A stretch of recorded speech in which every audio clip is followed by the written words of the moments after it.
All right, welcome everybody. This is Randy, and once again, got a lot of great questions, a lot of great comments. The last few videos, y'all been tweeting me questions, posting questions on our Facebook page. Remember, you want to hit me with a question? It's at Randy Lehman on Twitter and Real MMA News on Facebook. Appreciate all the questions. Got a lot to get to, so we'll just jump right into it. Of course, the big story this week is the possible sale of the UFC. Jeremy Botter of Flow Combat, Flow Sports has been all over this story. And of course, the UFC has been on TMZ, and Dana White's been making the rounds saying, shit, no, it's not for sale. But according to all the news reports, they've been offered $4.2 billion to sell the UFC to a conglomerate of buyers, from the Crafts who own the Patriots, Chinese guys, just all kinds of people are pitching in money to buy this thing. That would be one hell of an ROI if they sold it for $4.2 billion. Remember, they bought it for, I think it was $2 million. So, and if they're getting $4.2 million, looking at their last couple of years' revenue, that is an amazing, amazing price. So why wouldn't they sell? They've got a lot of things on the horizon that just aren't going to be good for the business, at least from the profit side of it. And the Fertittas, these guys, they've ran casinos, they were born into money, they're Vegas moguls, and they know basically when a good time to exit is. Any good business owner, especially that buys businesses, builds businesses, sells businesses, they know when a good time to get out is. So let's go through the checklist. Right now, they've got an antitrust lawsuit that's been harassing them for over a year now. They've got, Conor McGregor's and Ronda Rousey's, really put a spotlight on the sport for what fighters are getting paid. Fighters are starting to speak out. Over the weekend, we just had, Fight Night 89, I think it was, with Roy McDonald and Stephen Wonderboy Thompson as the main event. And on that card, you had Donald Cerrone as the co-main. After the fight, he bitched about his pay. You had Joanne Calderwood basically say, even though she won, she didn't get the performance of the night bonus or whatever. She said she's going to have to go back to Scotland, get a job, save up some money so she can do another training camp. And so fighter pay's become a huge issue the last couple of years, and it's really at the forefront right now with, McGregor always talking about making the millions and stacking the checks.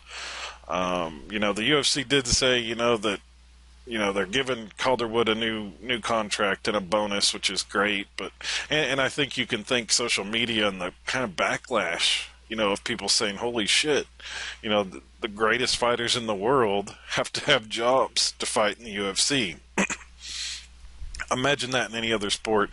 And keep in mind, the UFC is very aware of the PR surrounding everything that happens, they're aware of.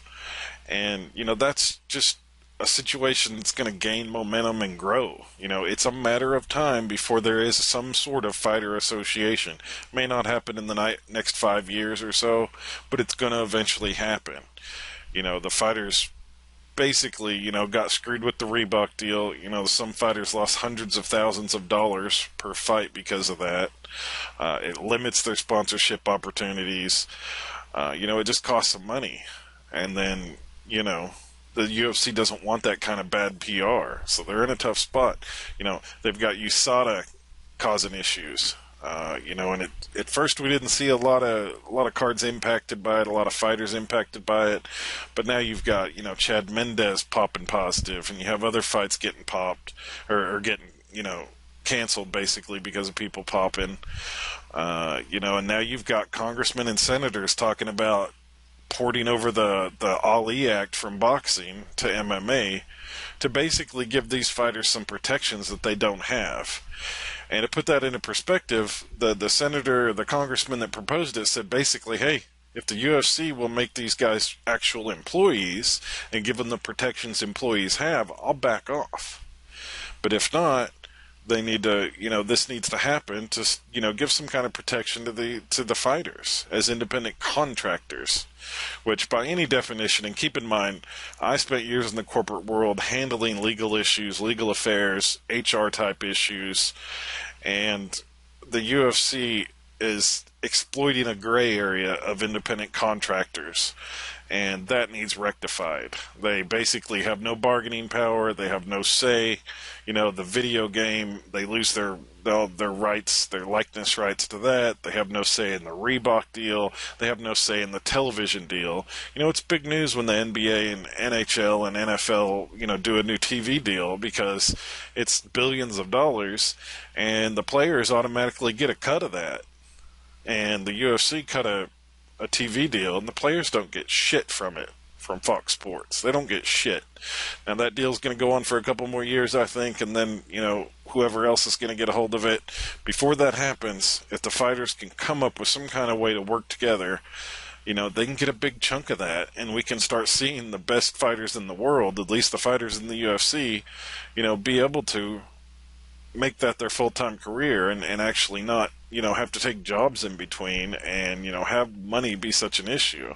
These people are taking years off their lives fighting in the cage, and, you know, some of them aren't, you know, many of them aren't making, you know, much at all. And it's a damn shame. And that's, you know, a lot of people don't look at that side of it. They just watch the fights and they go on. But if you're a real hardcore MMA fan, you know the issues going on. On top of that, again, we're talking about why the Fertittas and Dana White would sell the UFC.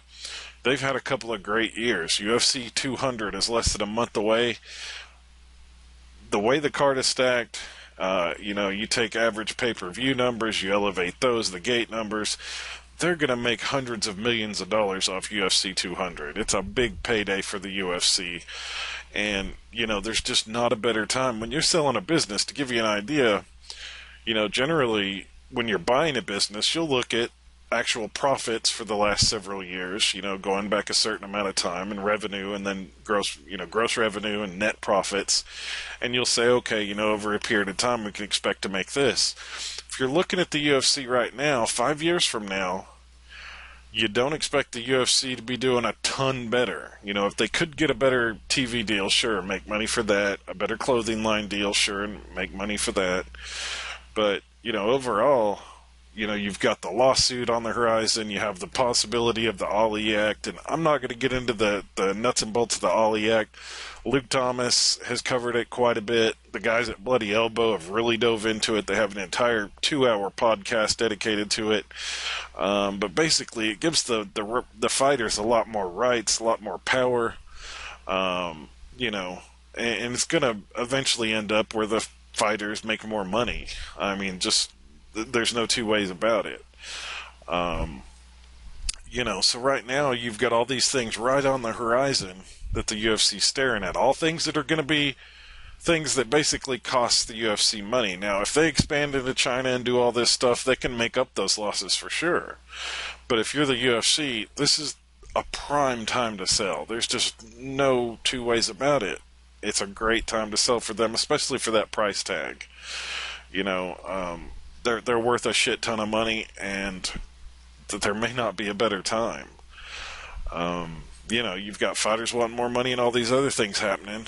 So that's basically my take on the whole UFC sale. The interesting thing is the UFC keeps denying that there is a sale happening. And now I trust Jeremy Botter. Follow him at Jeremy Botter on Twitter.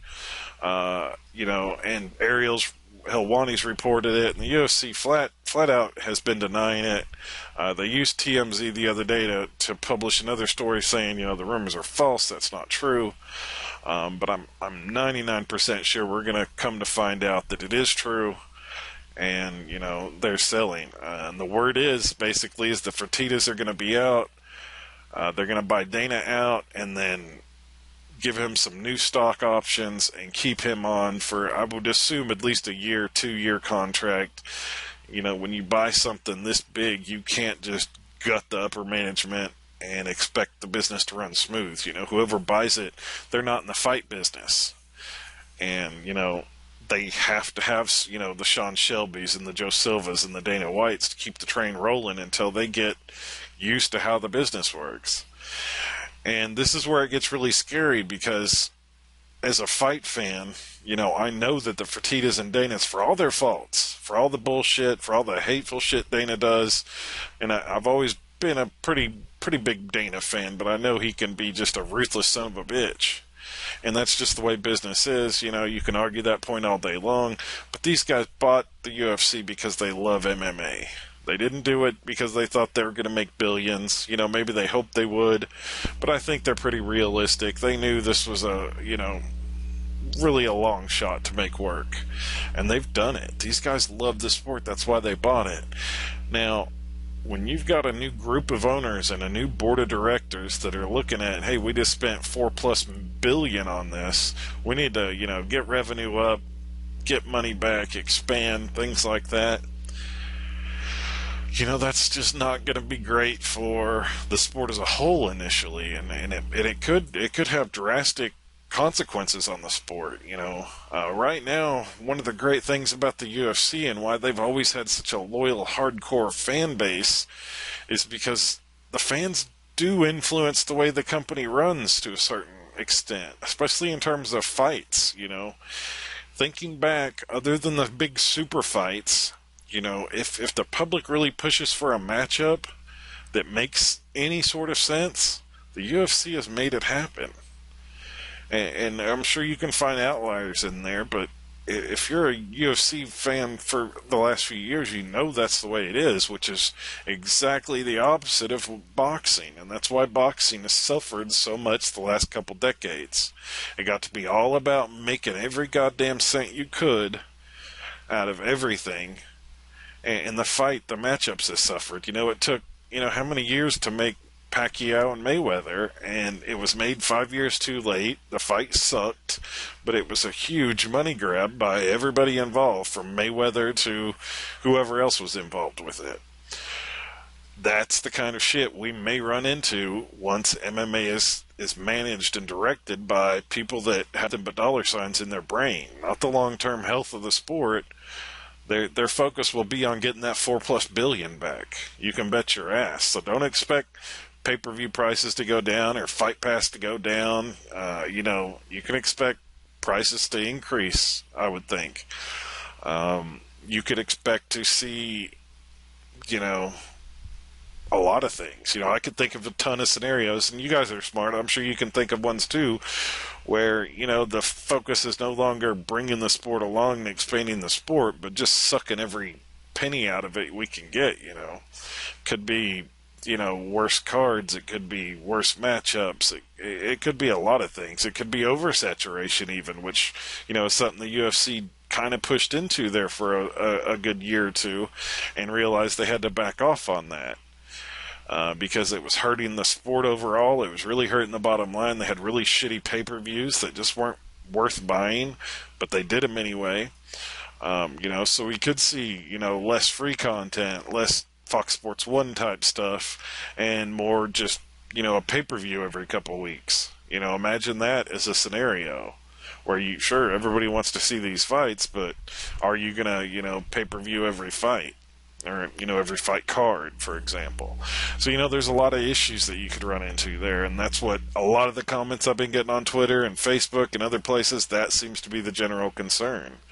For all the faults of Dana and the Fertittas, having a board of directors that is just focused on that bottom line could be really dangerous for the sport. And a lot of people seem to think that, well, MMA, UFC is never going to die. It's here to stay. It's here forever. But keep in mind, this sport's just a couple decades old. And there's been some problems. And, we seem to be in a place where it's, better than ever. And I'll be the first to agree with that. But, it's not got a 100-year history like other sports, or 100-year plus. And there could be things done to this sport that cause irreparable damage. So that's a real issue.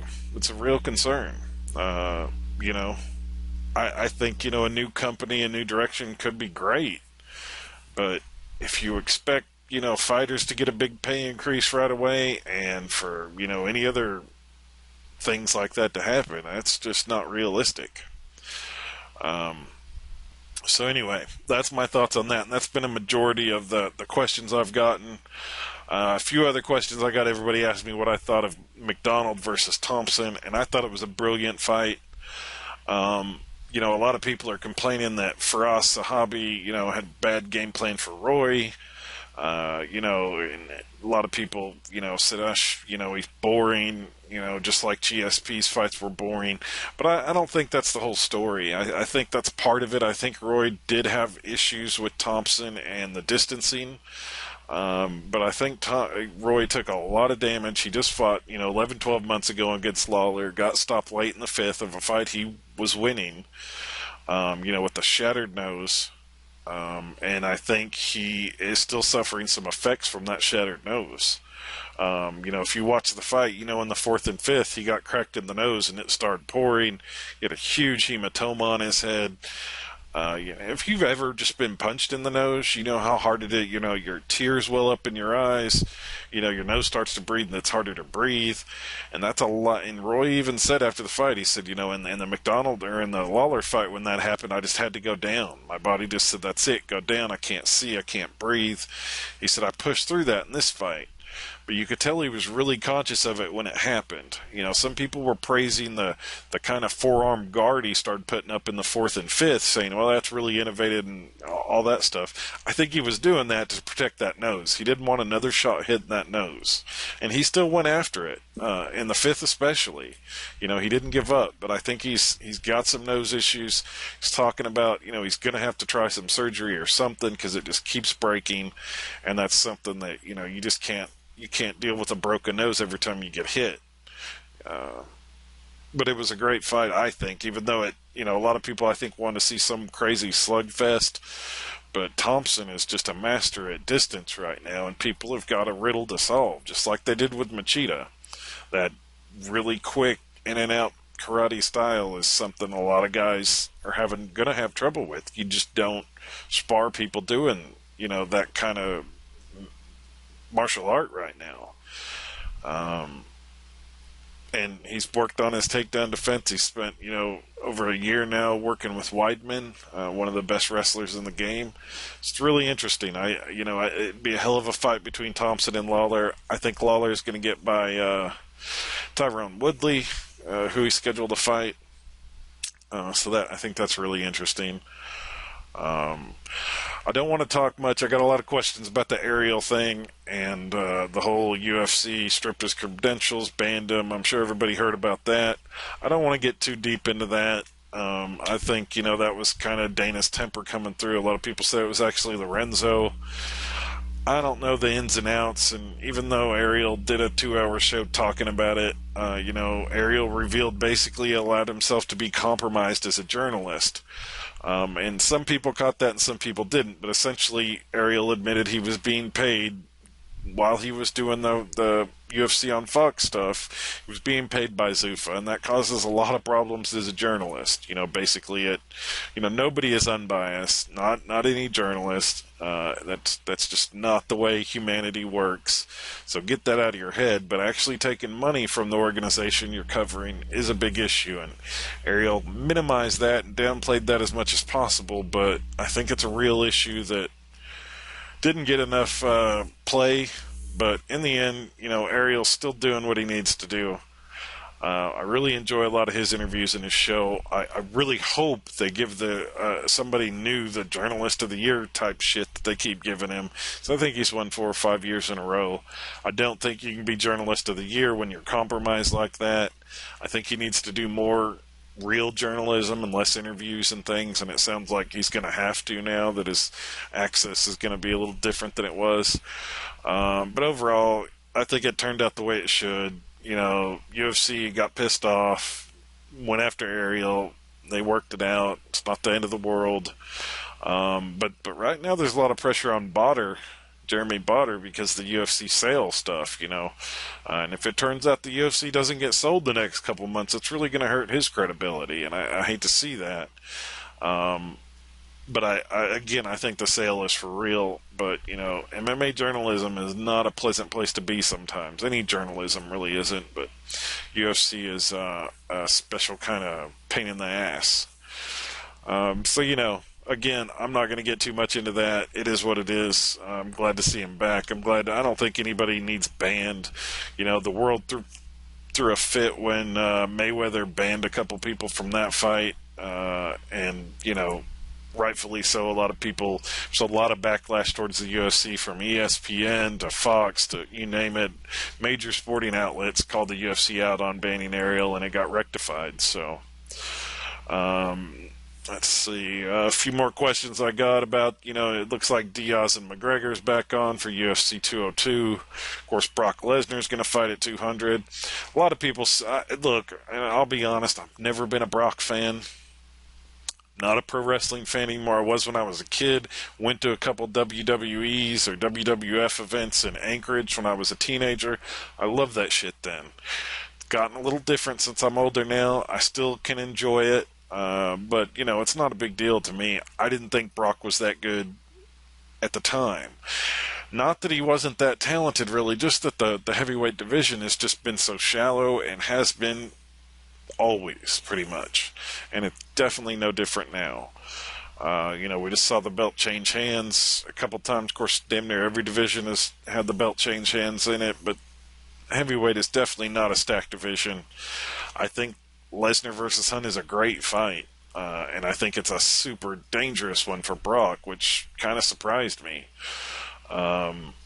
It should be interesting. If he just goes out there and, takes Hunt down and beats on him, I think that's his game plan. I doubt he's going to try and strike with Hunt, so, but if he can make an impressive showing, it's easy to see him going on a run for the belt. Really easy, and it'll be interesting to see. I'll watch shit. Who's not going to watch that?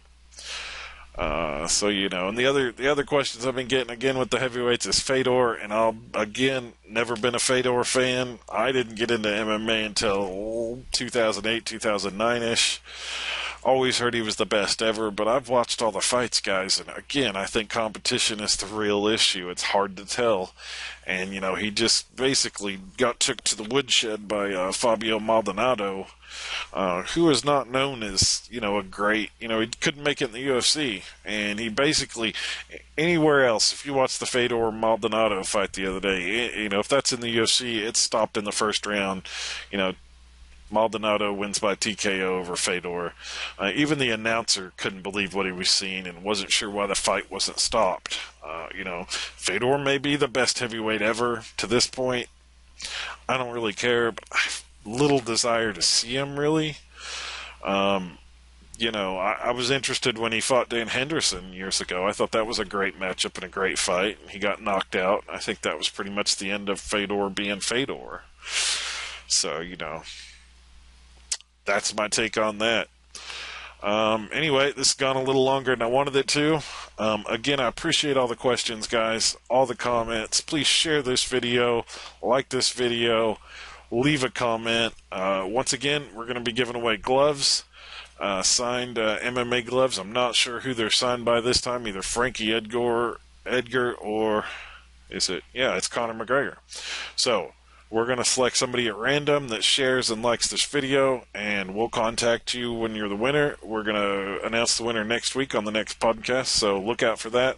Again, follow me on Twitter at Randy Lehman.